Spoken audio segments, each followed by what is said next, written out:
How's it going, everybody? It's Pilot Fan. We are back with another FPL video, and today we're doing another edition of the Transfer Radar, but it's a different edition of Transfer Radar this week for Game Week 24. We're going to be taking a look at the new signings from the January transfer window for all the teams that matter. So when it comes to Everton, Newcastle did a lot of spending. Christian Eriksen's back in the Premier League. Burnley have a new striker. Liverpool even signed another attacker. We're going to take a look at all of those and have our thoughts on all of them. If you haven't done so already, make sure to hit that like button, subscribe to the channel if you're new, or haven't done so already. It greatly helps out the channel, as well as turn those notification bells on so that you can get the content as soon as it is readily available. Drop us a follow over on Twitter so that you can keep up to date with any and all FPL news, from price changes to injury news and anything in between. As well as give us a follow over on Twitch so that you can see when we go live for our preview and deadline streams. We'll be doing a preview stream 2 days from now on the Friday. That is the 4th of February. It's going to be around 6:30 p.m. EST, thereabouts. I'm going to try to see if I can do it half an hour earlier than what I normally do. And we're going to take a look at how things are going to be shaping up. We're going to do our predictions for the week as well and check how we did for predictions for last week. So without further ado, let's talk about our sponsor for this video with Manscape.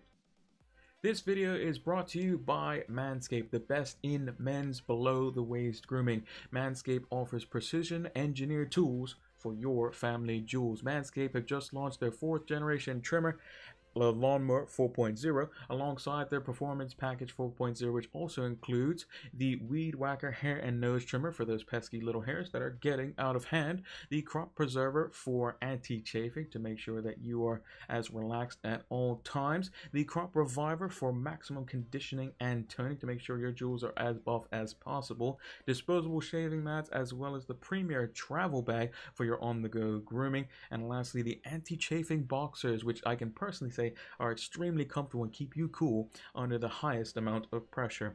What I found the most impressive is that the Lawnmower 4.0 features ceramic cutting-edge blades to reduce grooming accidents thanks to their advanced skin-safe technology, so you can now have that added security when venturing into uncharted territories. The upgraded trimmer also includes a multi-function on and off switch that can engage a travel lock, and also when you are venturing into those uncharted territories, it has the ability for a LED, a 400K LED, a very strong light that you can switch on and off so you can get that more precise shave. So make sure to join over 4 million men who trust in Manscaped with this exclusive offer: 20% off and free worldwide shipping using the code FLAME20 at manscape.com. That's 20% off with free shipping at manscape.com using the code FLAME20. Unlock your confidence and always use the right tools for the job with Manscaped. So here is the transfer page. So we're going to take a look at the different signings that some of the teams have done. And we've kind of broken up into 3 sort of sections: the relegation teams, the mid-table teams, and the teams competing for the top 4. So first off, we're going to start with Burnley, a team that is in the bottom 3 and has been for a large portion of the season not been what Burnley have normally done, which is kept clean sheets, done quite well. Chris Wood was sold to Newcastle. We'll get on to them in just a bit. They've brought in a new signing. He played for Wolfsburg. You might have seen him in the Euros. His name is Wout Weghorst, I think is how you pronounce his name. 6.5 million, so he was, I think, the same price as what Chris Wood was in the game. Now with Burnley, we do know that they have a bunch of fixtures that need to be basically played: Spurs, Aston Villa, Everton, and Leicester, 3 of which are at home, which is not bad. But all things considered, it's probably going to be Cornet or him. I would think if you're going to go for a Burnley player, maybe a defender, just because a set piece of some kind. But he's going to fulfill that role. He's going to be that really tall guy that's going to link people into play. He's going to get Cornet running in behind, and Cornet's going to play off of him, assuming that he's fully fit, which they probably need him to be if they want to stay up. And the fact that they've stayed up, this many years with this little bit of investment is quite astounding. So Weghorst, I would say, probably could be very good.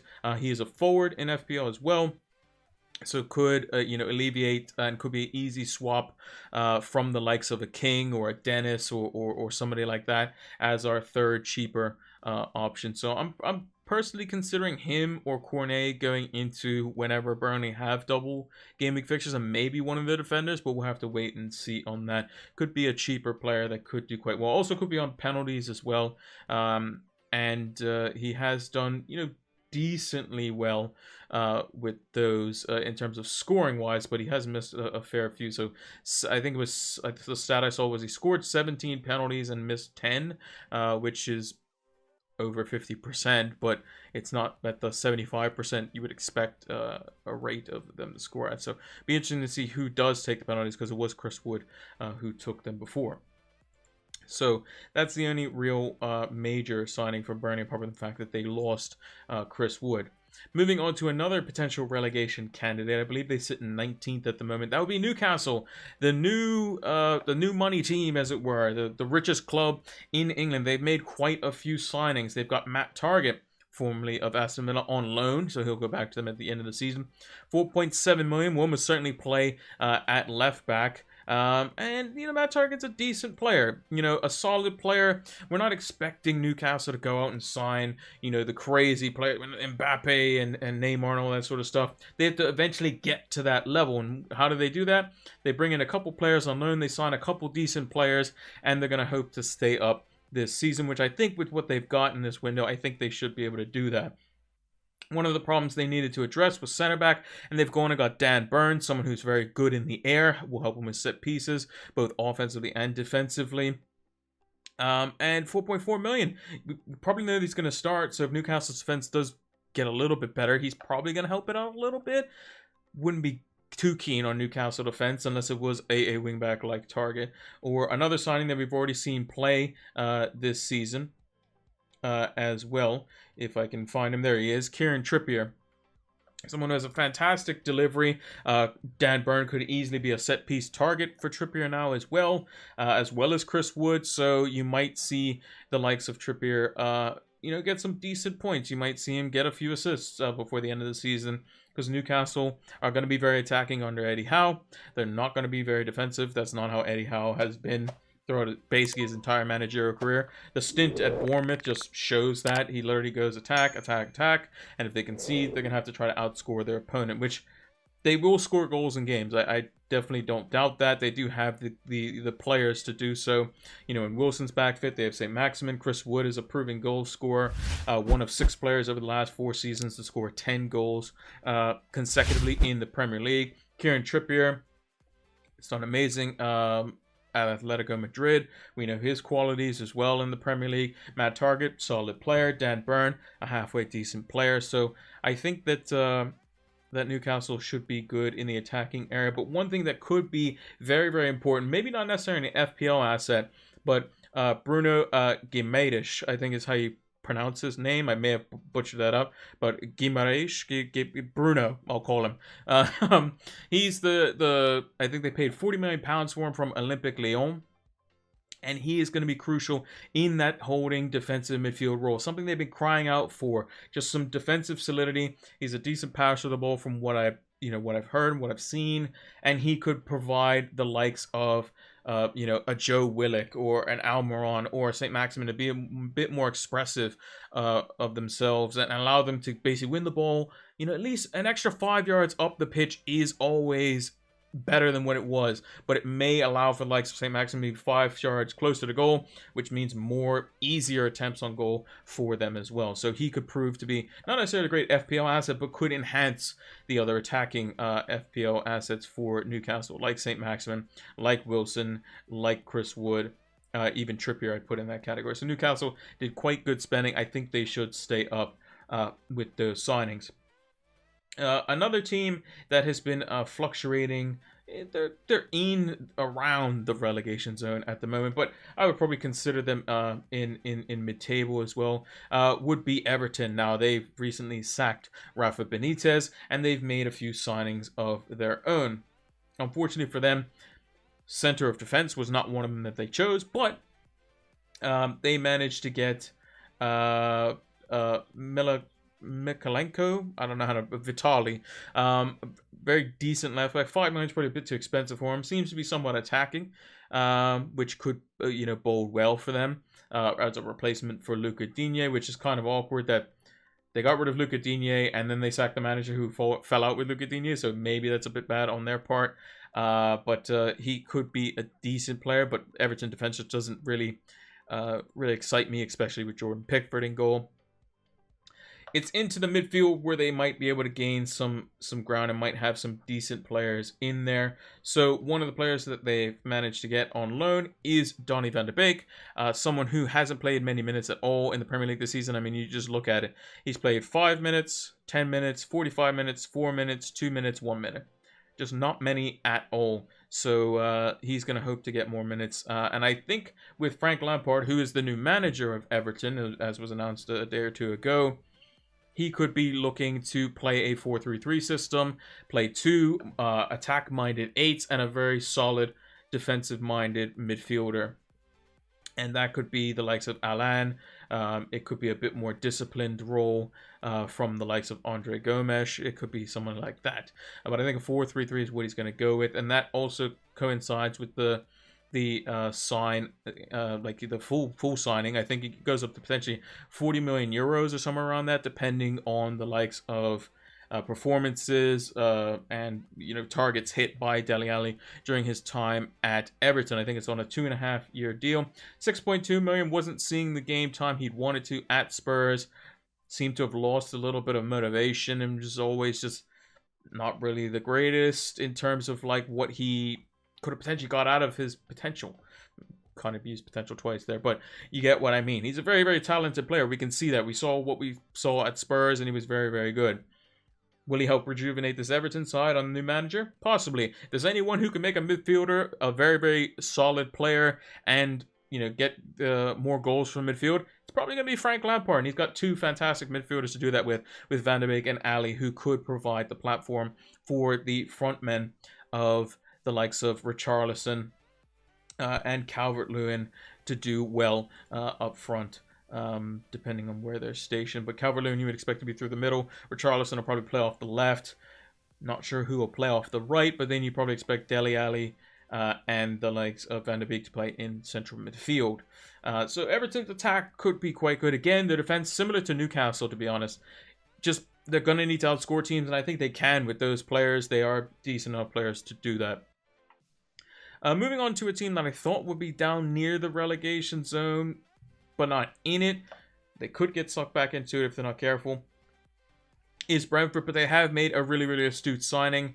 Whether he's going to be back to full fitness would be Christian Eriksen. 5.5 million was brilliant for Spurs when he did play. I mean, some of these numbers here, I mean, especially 15, 16, and 16, 17, I mean, 8 goals, 20 assists, just absolutely ludicrous numbers. Dropped off a bit in 19-20. So hasn't been at his best for at least a couple years now. Did okay when he played, for Inter, but then had that incident in the Euros and hasn't basically played first team football since. So hopefully, health-wise, Eriksen is fine. I probably wouldn't expect him to play game in, game out. He could be using more of an impact off the bench for 20-30 minutes for at least the first few games, so I wouldn't potentially jump on him right away. How much is he going to really help out Brentford? I'm not too sure, but 5.5 million, he could be better than Mbomo in terms of just getting just raw numbers. So we'll have to see kind of how he's deployed, because in a 3-5-2 system, with those 2 guys playing up front, we're not too sure how it's going to work out. With the number 10, it typically is quite difficult. Is he going to play as a number 8 in front of a back 3?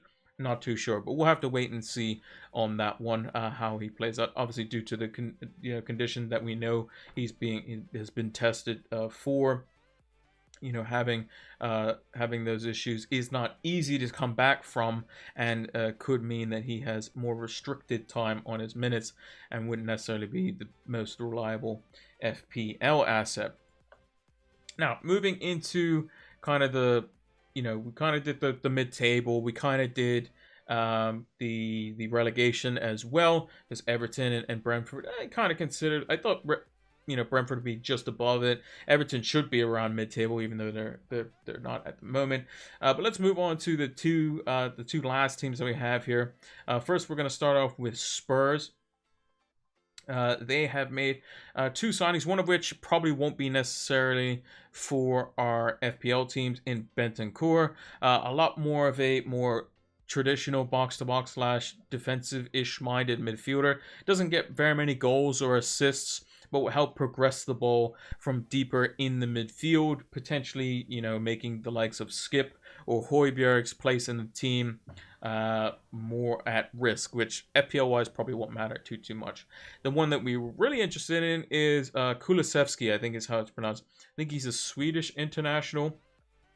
Usually plays up top, I think, with them, with Isaac, who Arsenal were rumored to be signing. 6 million, he could take the place of the likes of Lucas Moura out on that right-hand side. He could have games where maybe he plays in behind Kane and Son in a like 3-5-2 type of system, or a 3-4-1-2 system, where he kind of plays in like the number 10 role and kind of has freedom to go out wide left, wide right.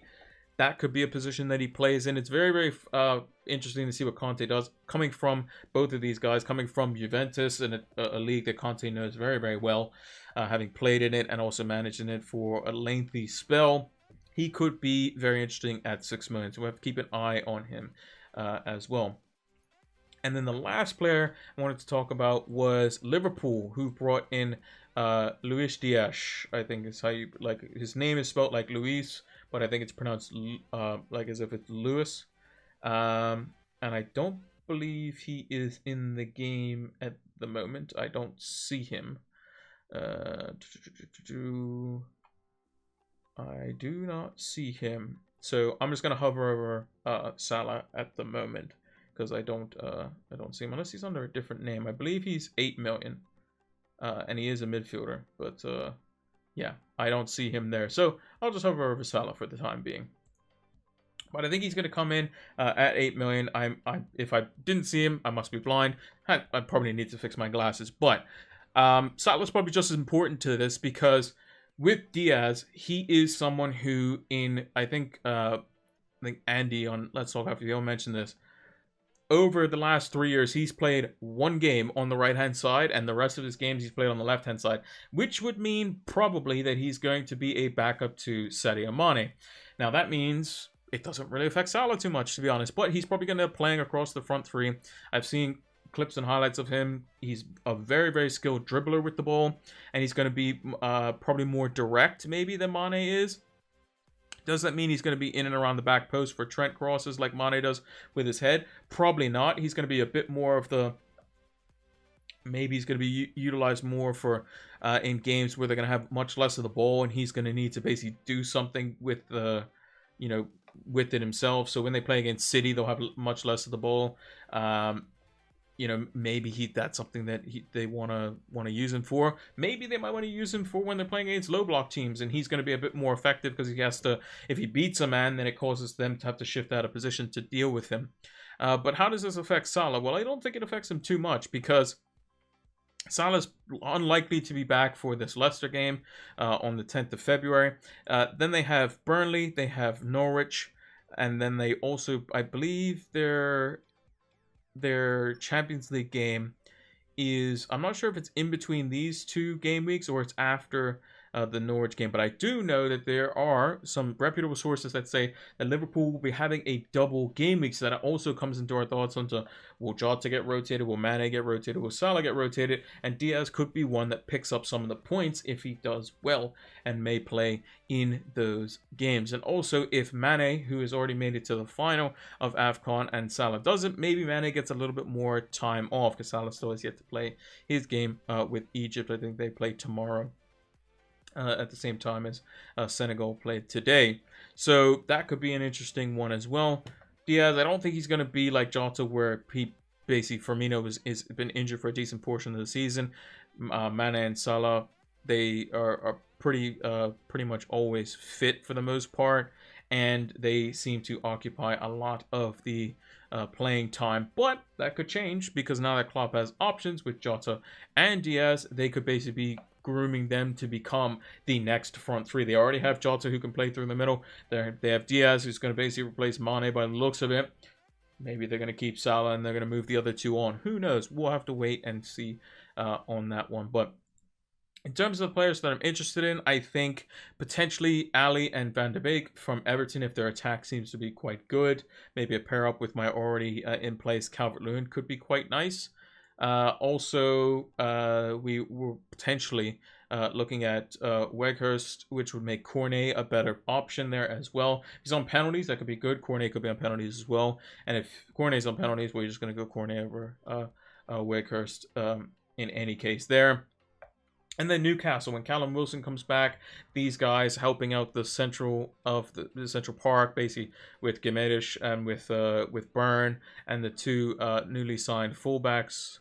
That could help Wilson get the ball higher up the pitch, as well as St. Maximin, and could provide a platform to allow Newcastle to start winning some games and get them out excuse me, out of the relegation zone and be quite comfortable going into the final games of the season. But let me know what you think down in the comments below. A different transfer radar episode here, but it's a transfer radar for the transfer window. We may do one in a couple weeks time to kind of see how these guys have progressed, where they are fitting in their team. Are they starting? How much minutes are they getting? What positions are they picking up? Is there anyone out of position? Like, is Trippier playing, right-sided attack in a 4-2-3-1? Who knows?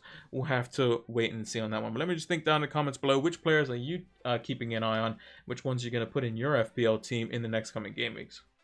So if you haven't heard about Fantasy Football Scout, they have a fantastic members area during the regular season. It's £25 for the membership, and that lasts the entire year. And during the off season, they give a 20% discount. But if you have missed that discount, fear not, you can still get the membership for £25, and it's fantastic. You can see the membership area just behind me. You have a bunch of different stats that you can use, powered by Opta stats, and create your own custom tables. You have the Rate My Team tool. You have the season ticker, player comparison tools, a whole array of things that you can use to help elevate your FPL game. So use the link down in the description below so that you can get access to these exclusive tools to help elevate your FPL game. Sign up now. And that is going to do it for our Game Week 24 special edition of the Transfer Radar. If you haven't done so already, hit that like button, subscribe channel if you are new or haven't done so already. It greatly helps out the channel, as well as leave a comment down below as to which players you're looking to sign from the new batch of January signings. And turn those notification bells on so that you can get the content as soon as it is readily available. Drop us a follow over on Twitter if you want to keep up to date with any and all FPL news, from injury news to price changes and manager quotes and anything in between, as well as give us a follow over on Twitch so you can join us live for our streams that are coming up over on Twitch. We have a preview stream coming out on Friday. That's going to be around 6:30 p.m. EST. We're going to try to do it around that time, half an hour before our usual start time at 7 p.m. EST. Then we're going to have our deadline stream the night before the deadline. That's going to be on the Monday next week, so make sure to tune in for those as well. And lastly, if you're on Twitch, look in the About section. If you're watching on YouTube, make sure to check the links down in the description below for Manscape. Use code FLAME20 to get 20% off your Manscape order and free worldwide shipping. Your balls will thank you. And lastly, make sure to use the code or the link rather in the description for Fantasy Football Scout. It's going to help elevate your FPL game. It certainly has helped mine this season. The members area is fantastic. Thank you all for watching, and until the next one, take care.